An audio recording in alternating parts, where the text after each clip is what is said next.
Hello traders, नमस्ते आप सभी को। और ये है रियल एज ट्रेडिंग पे प्राइस एक्शन सीरीज। तो इस वीडियो सीरीज में हम बात करते हैं डिफरेंट इंडेक्सेस की और उनमें आने वाले ऑप्शन बाइंग के सेटअप्स। ओके, तो प्राइस एक्शन डिस्कस करते हैं और उसके बाद हम सेटअप्स डिस्कस करते हैं, लॉजिक लगाते हैं, एनालिसिस करते हैं कि क्यों यहाँ पर ट्रेड बनता था और कहाँ पर हमें एग्जिट करना चाहिए था। ओके, तो अभी हमारे पास ये निफ्टी 50 इंडेक्स का 1 डे का टाइम फ्रेम पर चार्ट खुला हुआ है। अगर आप इसे देखोगे तो पहले ही हम एक बेरिश मोड में हैं। पिछले 2-3 दिनों से हम 20 ईएमए, ये जो ब्लू लाइन आ रही है वो है 20 ईएमए, इसके नीचे हम ऑलरेडी क्लोजिंग दे चुके हैं 2 बार। आज क्योंकि इतना लंबा ट्रेवल करके आया हुआ है ऑलरेडी निफ्टी ऑलमोस्ट 1000 पॉइंट के आसपास, तो आज जो था निफ्टी ने आराम किया।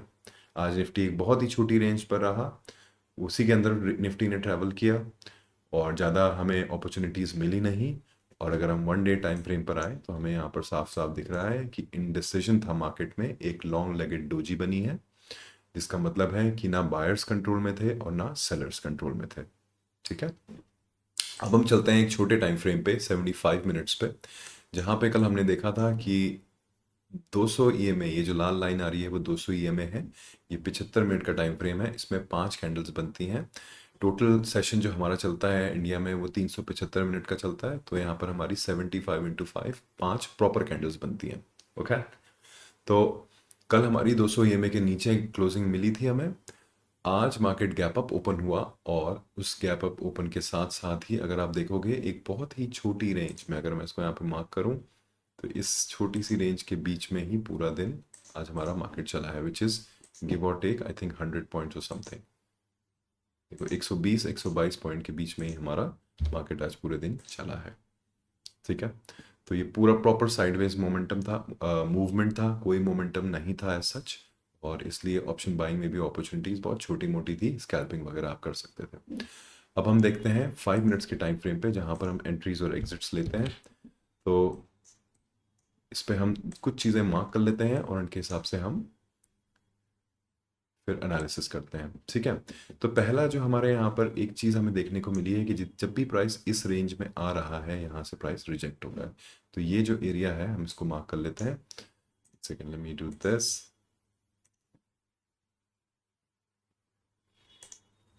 ये जो रेंज आ रही है यहाँ पर प्राइस बार बार आके रिजेक्ट हो रहा है, राइट। तो इसको मैं थोड़ा मोटा कर लेता हूँ, आपको समझ में आए।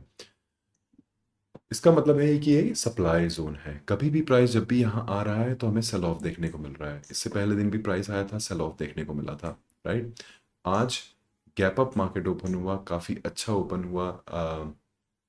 बाकी के इंडेक्सेस डाउ, जापान, ये सब भी ऊपर कल 2-2, 3-3, 5-5% ऊपर गए थे।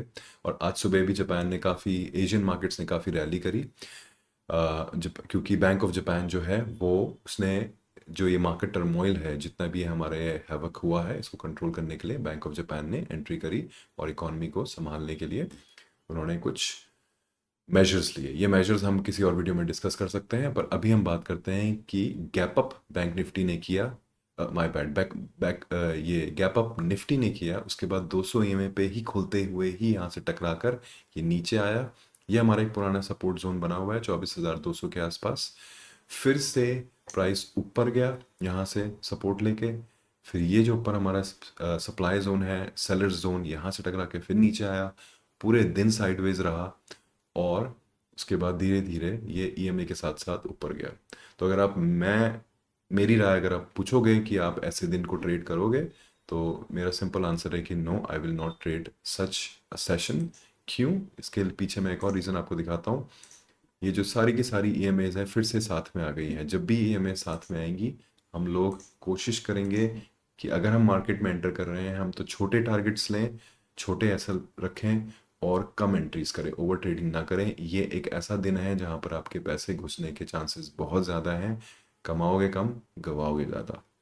ओके, तो इसमें सच कोई ट्रेड मेरे पास था नहीं क्योंकि मैंने लिया नहीं है। ये था हमारा निफ्टी 50 का एनालिसिस। अब हम वापस डे फ्रेम में चल के एक बार देख लेते हैं कि क्या हमारा बायस बन सकता है। तो फिलहाल हम एक रेंज बाउंड सिचुएशन में हैं।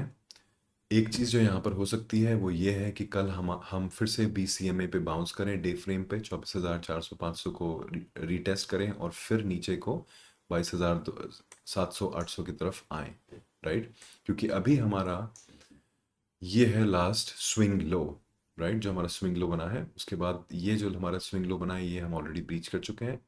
अगर हमारा करेक्शन होता है तो करेक्शन हमारा लगभग इस एरिया तक, मतलब 23,300, 500, 600, यहाँ तक हमें एक प्रॉपर करेक्शन देखने को मिल सकता है। लेकिन अगर कोई नेगेटिव न्यूज़ नहीं आती है मार्केट में तो शायद हमारा इंडेक्स दोबारा अपनी जर्नी ऊपर की तरफ रिज्यूम करे। ऑलराइट, तो ये था निफ्टी 50 का एनालिसिस। अब हम चलते हैं हमारे फेवरेट इंडेक्स निफ्टी बैंक की तरफ, जिसकी आज थी वीकली ऑप्शंस की एक्सपायरी। तो डे फ्रेम पे हम अभी देख रहे हैं, इसमें मैं पुरानी रिकॉर्डिंग सॉरी ड्राइंग्स डिलीट कर देता हूँ। तो अब हम देख रहे हैं ऑलरेडी ये एक बहुत ही चॉपी रेंज में चलता हुआ ऐसे डाउन्स एक के नीचे की तरफ चैनल बना रहा है और बहुत ही चॉपी तरीके से नीचे तरफ चल रहा है, राइट। निफ्टी से पहले ही बैंक्स ने वीकनेस दिखाना शुरू कर दिया था और हमें धीरे धीरे नीचे की तरफ डाउन साइड मोमेंटम देखने को मिल रहा था। पिछले 3 दिनों से अब आप देखो तो ये प्रॉपर साइडवेज एक रेंज में घूम रहा है। अगर मैं इसको ऐसे मार्क करूं तो ये हमारा हाई बना हुआ है, ये हमारा लो बना हुआ है, इसी रेंज के बीच में हम घूम रहे हैं। अब ये भी हम देख लेते हैं कितने पॉइंट्स का रेंज है। ये है लगभग 1000 पॉइंट की रेंज। तो हम 50,800 से 49,800 इसके आसपास ही बीच में घूम रहे हैं। मार्केट प्रॉपर साइडवेज है, कोई मोमेंटम ऐसा नहीं है। 1000 पॉइंट की रेंज में हम ऊपर नीचे ऐसे ऑसिलेट कर रहे हैं, राइट। आज इसने नीचे की तरफ से एक हमें एक विक दिखाई है, थोड़ा सा यहाँ पर बाइंग प्रेशर आया है। लेट्स सी कि कल और परसों हम क्या हमें देखने को मिलता है, बट मोस्ट लाइकली अगेन ये 20 EMA पे जाएगा डे फ्रेम पर।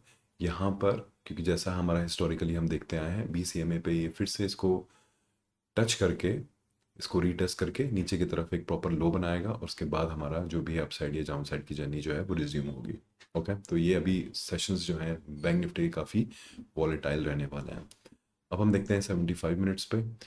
अगेन सेम आइडिया, इसी रेंज के अंदर हम घूम रहे हैं, ऊपर नीचे यहीं पर हम घूम रहे हैं। हमने एक लो 2 बार लो बना के टेस्ट करा है 49,800 के आसपास। आज हमें धीरे धीरे कुछ बाइंग देखने को मिली है सेकेंड हाफ सेशन के। ओके, तो 50,000 जो हमारा एक साइकोलॉजिकल लेवल है उससे तो हम ऊपर ही चल रहे हैं। ऑलराइट, नाउ हम चलते हैं 5 मिनट्स के चार्ट पे जहाँ पर हम एंट्रीज और एग्जिट करते हैं। तो अभी हमारा ये क्लियर हो गया थोड़ा, और हमारा ये रेजिस्टेंस और सपोर्ट थोड़ा और क्लियर हो गया है। ये है आज का सेशन, आई थिंक यहाँ से शुरू है 7 अगस्त। अगर इसमें आपको ट्रेड लेना है तो एक तो बहुत अच्छा ट्रेड यहाँ पर आया हुआ था शुरू में, राइट। उसके बाद यहाँ पर जब इसने सपोर्ट लिया है इस एरिया से, ये पूरा प्रॉपर सपोर्ट बना हुआ है, बाइंग रेंज बनी हुई है, तो वहाँ पर एक ट्रेड ले सकते हो आप। Let me get rid of this, और यहाँ पर हम थोड़ा बहुत चार्ट मार्किंग करके देखते हैं कि चल क्या रहा है। ओके, तो ये हमारा इसने क्या किया, इसने ये डे हाई यहाँ पर बनाया, राइट। हमारा डे हाई बना हुआ है, is it the same, just a moment, no it's not. ठीक है, इसी को हम नीचे ले आते हैं, तो ये हमारा,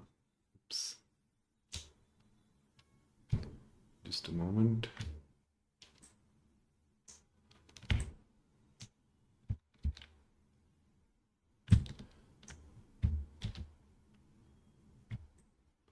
इसी को हम नीचे ले आते हैं। तो ये हमारा यहाँ पर इस एरिया में हमें सपोर्ट देखने को मिल रहा था। एक ट्रेंड लाइन भी यहाँ पर एक छोटी सी फॉर्म हुई थी जिसको बैंक ने ब्रेक तो किया, ब्रीच तो किया, लेकिन फॉलो थ्रू नहीं हो पाया। इस सपोर्ट से वापस हमें प्राइस ऊपर जाता हुआ देखने को मिला। एक रेंज हमारी पुरानी ये बनी हुई थी जिससे इनफैक्ट इसी को ले लेते हैं। एक रेंज हमारी ये बनी हुई थी जो सेशन के एंड के बीच में ब्रीच हुई है, राइट। और एक जो हमारी ट्रेंड लाइन है वो यहाँ पर इस तरह से हमें देखने को मिली, जिस पे बैंक धीरे धीरे इसको फॉलो करता हुआ ऊपर चला गया, राइट। तो 5 मिनट्स पे काफ़ी चॉपी चार्ट था, ऊपर नीचे काफ़ी ऑसिलेशंस थी। और प्रीमियम्स जो हैं पी साइड में और सी साइड में कोई भी ऐसा कोई ट्रेंड नहीं कर रहा था। अगर आप ऑप्शन चेन खोल के देखोगे तो ऑप्शन चेन इसकी मैं खोल के दिखाता हूँ, दोनों साइड में हमें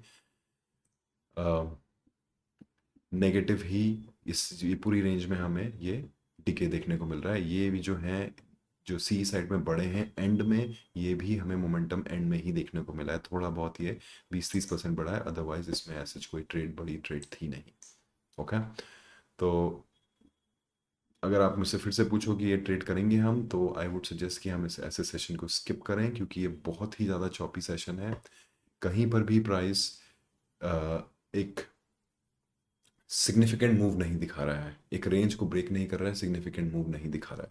ठीक है, और एक और रीज़न है इस दिन को स्किप करने का, वो ये है कि आप ये जो EMA 20 है वो फ्लैट चल रही है, राइट। EMA 20 टोटल फ्लैट चल रही है, मतलब कि ट्रेंड है ही नहीं, मतलब कि हम एक ही रेंज में ऑसिलेट करेंगे। फॉर एग्जांपल हमने आज 50,150 और 49,838 के बीच में हमने मूव करा है। तो अगर आप स्कैल्पिंग करते हो, छोटे मोटे ट्रेड्स आप करते हो, तो छोटे एसएल्स और छोटे टारगेट्स अगर आप बुक करना चाहते हो तब आपके लिए ऑप्शंस थे, अदरवाइज बिगर टारगेट्स के लिए हमारे पास एज सच ऑप्शंस नहीं थे। तो हम एक स्ट्राइक प्राइस उठा लेते हैं यहाँ पर 49,800 और देखते हैं उसके साथ क्या हुआ है। तो ये हमारा CE साइड में ट्रेड है 49,800, जिसमें हम देख सकते हैं कि प्राइस हमेशा यहाँ पर आता है, फिर यहाँ पर कंसोलिडेट होता है, फिर ऊपर जाता है, फिर कंसोलिडेट होता है, इस रेंज को भी ब्रीच कर देता है, नीचे आता है और फिर कंसोलिडेट ऊपर जाता है। होने को यहाँ पर हमें 1:2, आराम से देखोगे तो 1:2, 1:2 यहाँ से भी 148 से 300 समथिंग, और इस एरिया से भी 150 से 300 के आसपास हमें हमेशा 1:2 का रिजल्ट हमें देखने को मिला है 2-3 बार। बट ओवरऑल अगर आप देखोगे तो मार्केट बिहेवियर काफ़ी चॉपी और स्लो रहा है। बड़ी कैंडल्स तो बनती हैं पर फॉलो थ्रू नहीं होता, बड़ी कैंडल बनती है पर फॉलो थ्रू नहीं होता, राइट। एक बार यहाँ से ऊपर जाता है, फिर उसके बाद बड़ी कैंडल बना के नीचे आ जाता है, फिर एक ट्रेंड लाइन को फॉलो करके ऊपर जाता है, ट्रेंड लाइन ब्रीच करता है पर साइडवेज हो जाता है, फिर ऊपर जाता है, इस लेवल से रिजेक्ट हो जाता है, और उसके बाद फिर नीचे आता है और इस ट्रेंड लाइन के साथ ऊपर जाके इस तरफ अपना एक न्यू हाई बनाता है। तो ओवरऑल बोला जाए तो ये बोल सकते हैं कि नीचे की तरफ से सब डिमांड साइड की तरफ से हमें एक्यूमुलेशन देखने को मिला है, प्राइस बार बार ऊपर की तरफ जा रहा है, पर एज सच कोई सिग्निफिकेंट मूव नहीं था, क्योंकि हमारी पुरानी जो रेंज थी हम उसी पुरानी रेंज में ही अभी फंसे हुए हैं। तो लेट्स वेट एंड वॉच कि ये कब इस प्राइस से निकलता, इस रेंज से निकलता है। 200 EMA में अभी आज हमने 200 EMA में हमने अभी 5 मिनट में क्लोजिंग इसके ऊपर दी है।